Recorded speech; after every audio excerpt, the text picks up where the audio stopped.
Earlier this year, I woke up in the middle of the night, my heart was racing, and I was drenched in sweat. This isn't the first time this has happened, but I always figured it was just part of working with startups and developing new technology. Later that morning, I got a new message on my watch that I had never seen before. It said that it had detected an irregular breathing pattern and dangerously low blood oxygen levels, and that I should make an appointment with my doctor right away. As I was waiting for that appointment, I got to thinking about what just happened. I'd had this watch for years, and it recently got a free update. And now it was using AI to detect health problems just like this. It seems like AI is everywhere.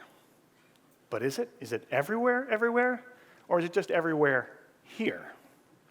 Because it seems to me like AI is concentrated in the places and with the people who need it the least.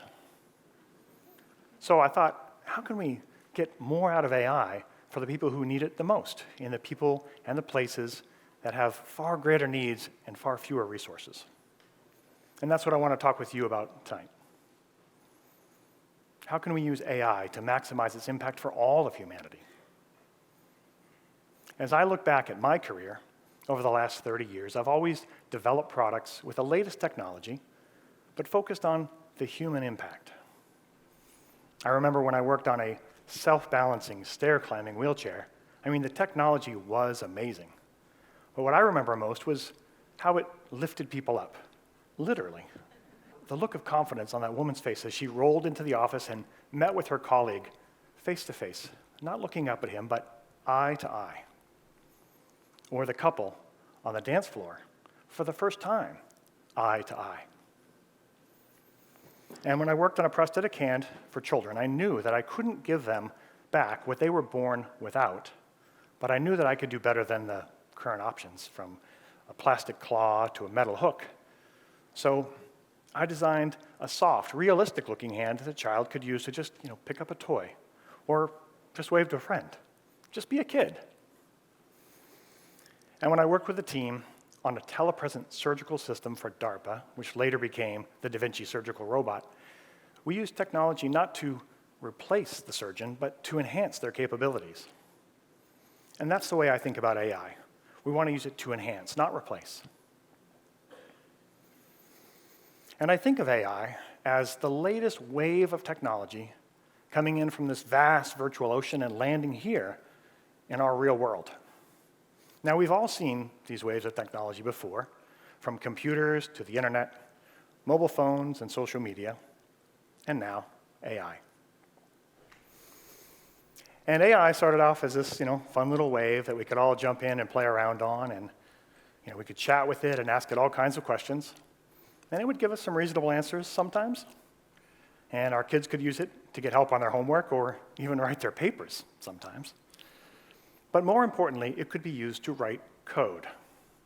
And that code could be used to write better AI, which then could write better code and better AI around and around, faster and faster, doubling and doubling. So that little 3-foot wave has continued to grow and double and grow and double until today, it's over 200 feet tall. That's taller than Niagara Falls. And at the same time, next year, it'll be over 1,000 feet. And the waves keep coming. Perhaps you've heard of AGI, Artificial General Intelligence. That's AI that's smarter than any of us. And after that, ASI, Artificial Superintelligence. That's AI that's smarter than all of us combined. So we look off on the horizon and we see these waves coming, and they can be scary. But just like the real waves, we know we can't turn our backs on them. And these waves can also make us angry, and I think we should be, because just like the real waves, these waves not only bring things to shore, but they can also take things away. And these waves of AI, they've taken away our trust, they've taken away tremendous amounts of natural resources, and they've even taken away some of our jobs.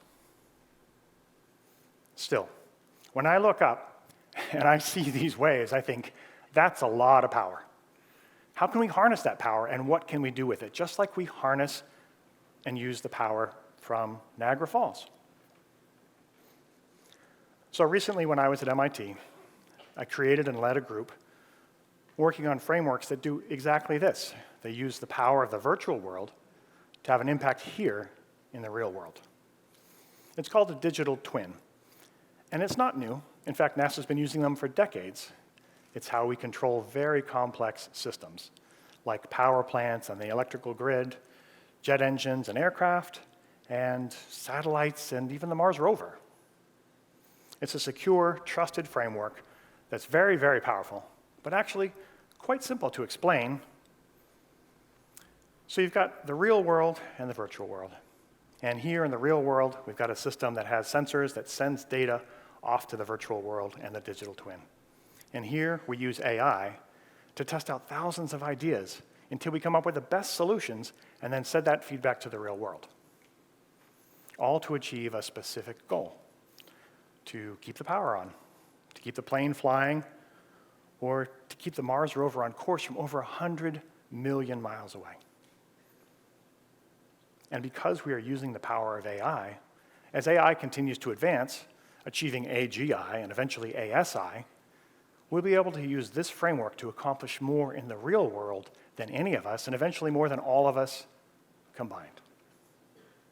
We just have to pick the right goals. And this is where we have a choice.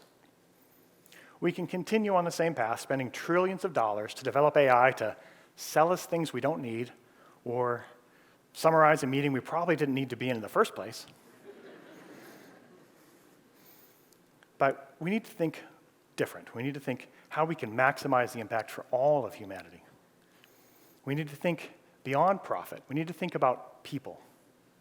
Or as my daughter, who's a wonderful teacher, reminds me, it's not about the income, it's about the outcome. So how can we maximize the outcome of AI for the people and the places that need it most? Places where there's disease but few doctors, and a discarded cell phone like the one I just upgraded away last month could be used as an AI clinic, gathering vitals and feeding it into an AI data model to help coordinate humanitarian aid. Or places where there's many children but few teachers, and that same phone or an old tablet could be used as an AI tutor, tirelessly helping kids learn in their own language, in their own cognitive style, meeting them where they are to feed their minds. Or places where they need more food but they have less water. And AI can be used with satellite data and soil sensors to optimize irrigation and maximize the crop yields. All of these things can be done today. They're just not being done in the places where they're needed. So how can we get AI to the places where it's needed most? Imagine an AI data center with its own unlimited clean energy source, self-contained and modular so it can be dropped in anywhere that it's needed and provide AI and power for the entire community. This isn't science fiction. This is what I'm working on right now with engineers, scientists, students, and entrepreneurs around the world. And we're constantly asking ourselves, what's the biggest impact that we can have with AI for the most people? Which brings me to the question that I have for you. As we continue to interact with AI more and more in our daily lives and our interactions with others, we need to ask ourselves the same question that I asked myself. How can we use AI, not just for ourselves, but for others? So that when we look back 30 years from now, just as I look back 30 years on my own career, we'll know that we took the steps needed to create the future that we wanted to live in. And that just like my watch used AI to help me, we can use AI to help all of humanity. Thank you.